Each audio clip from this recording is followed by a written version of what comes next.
Okay, camera, we're at the final place now on our progressive dinner of 2010. This is desserts at the George House. And there's Ed. We're having after-dinner liqueurs and desserts. This is the final. Amaretto. What are you having, Janice?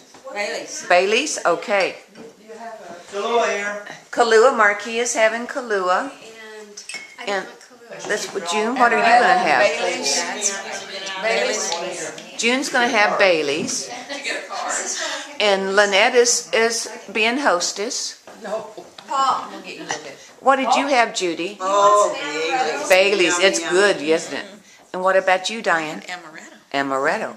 Now, Jim, have you had anything yet? No, I belong to the Teetotaler Club. Okay, yeah. Jim, before we end tonight, you're going to lead us in a Christmas carol and direct us. So think about which one we can do.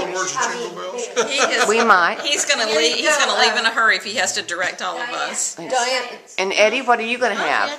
I'm going to have some. Will you just step around to the bar? There you go. What did you have, Jean? I had amaretto. Amaretto? Okay. I give it to Jim, but he doesn't really want that much. Oh, You want Trey? They told him not to drink with that medicine. Did they tell you that? Okay. well, if you have antibiotics. We shouldn't have too much. But what will it do to you? Who am I missing here now? It won't kill you, will it? Do you want? And what are you going to have, And I think, Glenda? I think Glenda's going to have some, I'm going to have some Irish cream. Very good.